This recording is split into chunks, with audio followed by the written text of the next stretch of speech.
പിറന്ന മണ്ണിന് വേണ്ടിയുള്ള പോരാട്ടത്തിന്റെ പേരിൽ 24-ാം വയസ്സിൽ ഇൻകുലാബിന്റെ ഈരടികളോടെ മരണം പുൽകിയ ഭഗത് സിംഗിന്റെ ഇന്ത്യ. തൂലിക പടവാളാക്കിയതിന്റെ പേരിൽ മരണം വിധിച്ചപ്പോൾ തക്ബീർ ധ്വനികളോടെ കഴുമരത്തിൽ തൂങ്ങിയാടിയ അഷ്ഫാഖുല്ലാ ഖാന്റെ ഇന്ത്യ.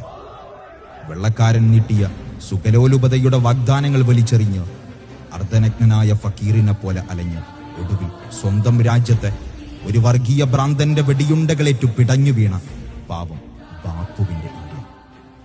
ഇന്ത്യക്കാരന്റെ ചിതറിത്തെറിച്ച ചോരത്തുള്ളികൾക്ക് ലണ്ടനിൽ ചെന്ന് മൈക്കിൾ ഒഡ്ഡെയറുടെ നെഞ്ചത്ത് വെടിയുതിർത്ത് പകരം ചോദിച്ച ഉദ്ധം സിംഗിന്റെ ഇന്ത്യ.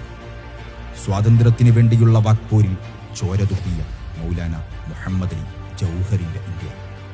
ഹൈന്ദവ സംസ്കാരത്തിന് ജന്മം നൽകി ഇസ്ലാമിനും ക്രിസ്തുമതത്തിനും സ്വാഗതമോദി നാനാമതങ്ങളെയും നാനായിരം സംസ്കാരങ്ങളെയും ഒരു ഭരണഘടനയ്ക്ക് കീഴിൽ അണിനിരത്തിയ ഇൻക്രെഡിബിൾ